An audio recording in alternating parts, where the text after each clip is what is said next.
My dear students, myself Harshit Shrivastava and आप सभी का स्वागत है हमारे इस वीडियो में।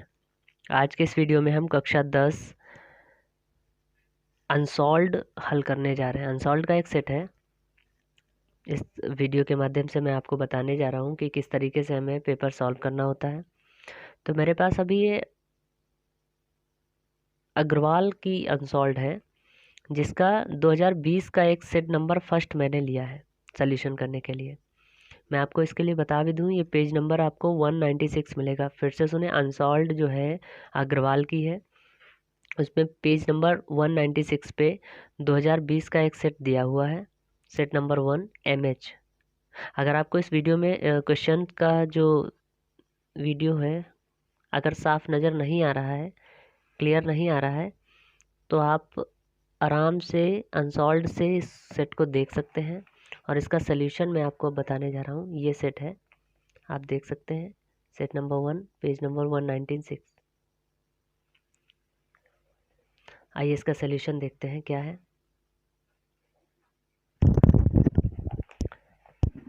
देखिए, जैसा कि आप सभी को पता है कि इंग्लिश में 2 सेक्शन होते हैं। सेक्शन ए में प्रोज, पोइट्री और सप्लीमेंट्री आता है।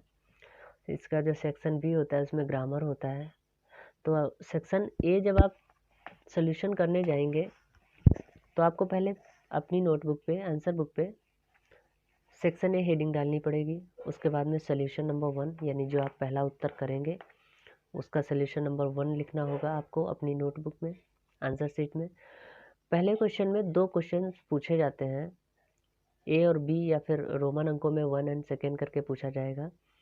तो जो उत्तर आपको देने होते हैं वो लगभग इसी पैसेज से छिपे हुए होते हैं, इसी पैसेज में आपको मिल जाते हैं। तो आइए देखते हैं, इसको सॉल्व करते हैं। क्वेश्चन पढ़ते हैं जरा क्या है।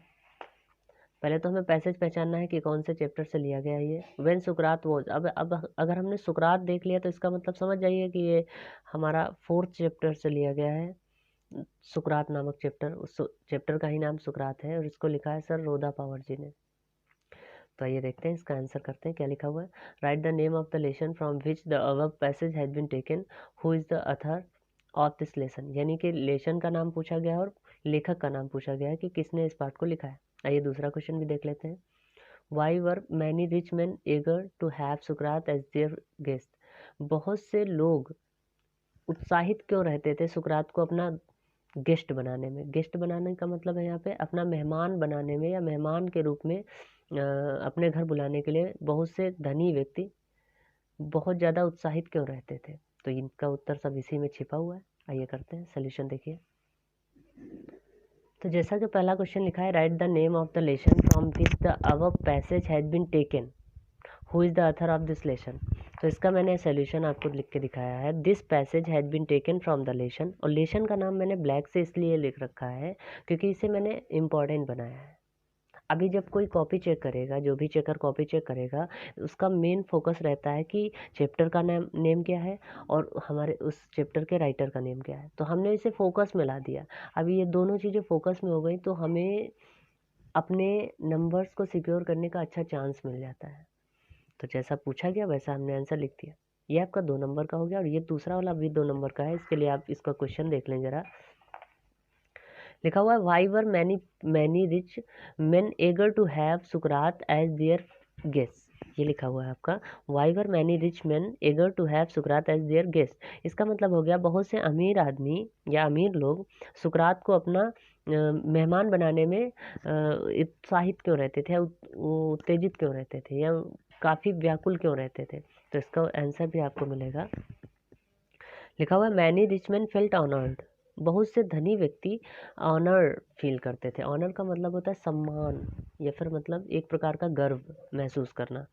सो देवर एगर, इसलिए वे ज़्यादा उत्साहित रहते थे, टू हैव सुकरात, सुकरात को बनाने में, एज देयर गेस्ट, अपना मेहमान। यानी सुकरात को अपना मेहमान बनाने में उन्हें बड़ा ही गर्व महसूस होता था, इसलिए वे बहुत ज़्यादा उत्साहित रहते थे। आइए दूसरा आंसर देख लेते हैं। तो डियर स्टूडेंट्स, जैसा कि आप सभी को पता भी होगा कि जो दूसरा क्वेश्चन होता है वो लॉन्ग आंसर का होता है। उसमें आपको 2 क्वेश्चंस दिए जाते हैं, लेकिन आपको एनी वन करना होता है, यानी वन ऑफ द फॉलोइंग लिखा हुआ है। कोई सा एक आपको करना होता है जो आपका 4 मार्क्स सिक्योर कराता है। यानी आपको इसमें 4 नंबर मिलते हैं। तो जैसा कि आप देख पा रहे हैं, पहला क्वेश्चन लिखा है what according to the lesson the intended fool are the qualities which man must have. Lesson के अनुसार, अकॉर्डिंग टू का मतलब होता है के अनुसार, लेशन का मतलब पार्ट, पार्ट के अनुसार, कौन से पार्ट के अनुसार, द इंटेंडेड फूल यानी जादुई तालाब के अनुसार, आर द क्वालिटीज कौन से ऐसे गुण हैं जो मनुष्य के अंदर आवश्यक रूप से होने चाहिए। तो एक तो ये हो गया क्वेश्चन। अभी आपको एक ऑप्शनल के तौर पे दिया हुआ है अगला क्वेश्चन, अब आपके ऊपर डिपेंड करता है कि आप कौन सा करना पसंद करोगे। दूसरा क्वेश्चन लिखा हुआ है व्हाट डज पंडित नेहरू से about the river Ganga and her different moods in different season. Pandit Jawaharlal Nehru Ganga के बारे में क्या कहते हैं, या फिर यूँ कह सकते हैं पंडित जवाहरलाल नेहरू ने गंगा के बारे में क्या कहा है, एंड हर डिफरेंट मूड और उसके बदलते हुए स्वरूपों के बारे में, कौन से मौसमों में, डिफरेंट सीजन्स यानी बदलते हुए मौसमों में बदलते हुए स्वरूप के बारे में, गंगा के बारे में नेहरू जी ने क्या कहा है। तो फिलहाल मेरे पास तो ऑप्शनल है, आपके पास भी ऑप्शनल होगा। मेरे ख्याल से मैं आपको आंसर नंबर 1 करके दिखा रहा हूँ इस वीडियो में, क्योंकि मैं ज़्यादा कर भी नहीं सकता ना, नहीं तो वीडियो काफ़ी लॉन्ग हो जाएगा। आइए देखते हैं। तो जैसा कि आपको क्वेश्चन में बताया गया कि एक अच्छे जीवन के लिए मनुष्य के अंदर कौन कौन सी क्वालिटीज़ होनी चाहिए, तो आप देख सकते हैं आपके सामने आंसर लिखा हुआ है। आंसर नंबर 2 का मैंने ए वाला आंसर कराया है। According to the lesson the intended fool there are many important qualities which man must have to lead a happy life. इसका मतलब हो गया कि इस पाठ के अनुसार मनुष्य के अंदर बहुत से ऐसे गुण हैं जो होने चाहिए, या फिर यहाँ पर कुछ इंपॉर्टेंट क्वालिटीज़ दी हुई हैं जो एक मनुष्य के अंदर अवश्य रूप से होने चाहिए, यानी आवश्यक रूप से होने चाहिए। As Yudhishthir told that a man should have good conduct. Yudhishthir ने बताया कि एक मनुष्य के पास गुड कंडक्ट होना चाहिए, अच्छा आचरण होना चाहिए। If a man wants to lead happy life he should give up being greedy. यदि एक व्यक्ति अच्छा जीवन जीना चाहता है तो उसे लालची होना छोड़ना पड़ेगा, यानी उसे लालच छोड़ना पड़ेगा। If a man gives up being proud, यदि एक मनुष्य घमंडी होना छोड़ दे यानी अपना घमंड त्याग दे, तो इस कामा का मतलब तो होता है he is loved by all, तो वह सभी व्यक्तियों का प्यारा हो जाता है। These are some qualities which a man must have. ये कुछ गुण हैं प्रमुख जो एक मनुष्य के अंदर अवश्य होने चाहिए। आइए अब तीसरे क्वेश्चन की तरफ बढ़ते हैं।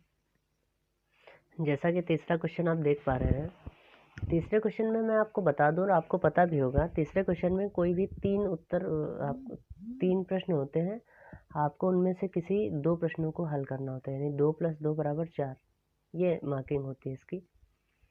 इसमें आपका पहला क्वेश्चन है what did Lencho write in his second letter, यानी कि लेंचो ने अपने दूसरे पत्र में क्या लिखा। अगला क्वेश्चन है how did the two sons. अभी ये आपको पता होगा कोविड-19 के दौरान ये 2 क्वेश्चन चैप्टर्स हट चुके हैं आपके इसमें कोर्स से। तो इस सेट में तीसरे क्वेश्चन में मैं सिर्फ आपको आंसर नंबर 1 ही करूँगा, क्योंकि ये जो टॉर्च बियरर्स चैप्टर था और ये जो our Indian music stories and anecdotes करके एक चैप्टर था, ये हटा दिया गया था। मतलब आपको ये वाले दोनों क्वेश्चंस इस बार नहीं करने हैं। मैं आपको सॉल्यूशन नंबर 3 का ए करके दिखा रहा हूँ आपको। तो सॉल्यूशन नंबर 3 का जो फर्स्ट है ए है, उसको आप देख सकते हैं। पूछा गया कि लेंचो ने दूसरा पत्र क्यों लिखा भगवान के लिए, तो लिखा हुआ है लेंचो रोट इन हिज क्या लिखा भगवान के लिए, उसने दूसरे पत्र में क्या लिखा था। Lencho wrote in his second letter to God to send him the rest of the money या of money as he needed 100 pieces but he got only 70 pieces. इसमें लिखा हुआ है कि लेंचो ने दूसरा पत्र भगवान को इसलिए लिखा क्योंकि उसे बचा हुआ पैसा चाहिए था। रेस्ट का मतलब होता है बचा हुआ धन मांगने के लिए उसने पत्र लिखा। एज ही नीडेड, क्योंकि उसे आवश्यकता थी 100 पीसेस की, but he got only 70 pieces, लेकिन उसे केवल 70 पीसेस ही प्राप्त हुए थे। बट नॉट थ्रू मेल, लेकिन यह पैसा वो मेल के द्वारा नहीं चाहता था, यानी कि वो पत्र के माध्यम से नहीं चाहता था। लेंचो ने कहा था that post office employees were a bunch of crooks, कि पोस्ट ऑफिस के जो कर्मचारी हैं वो बंच ऑफ क्रूक्स हैं। बंच ऑफ क्रूक्स का मतलब होता है बेईमान लोगों का समूह। सो आज के इस वीडियो में मैंने आपको अनसॉल्व्ड का सेक्शन ए के अंतर्गत क्वेश्चन नंबर 1, क्वेश्चन नंबर 2 और क्वेश्चन नंबर 3 करा दिया है। अगले वीडियो में आपको मैं क्वेश्चन नंबर 4 कराऊंगा, जो कि लिस्ट मैचिंग होती है। तब तक के लिए इस वीडियो में इतना ही। प्लीज़ वीडियो को लाइक शेयर सब्सक्राइब जरूर करें। और मैं कोशिश करूँगा अगला वीडियो मैं आपको जल्द से जल्द दूँ। तब तक के लिए बस इतना ही। Thank you.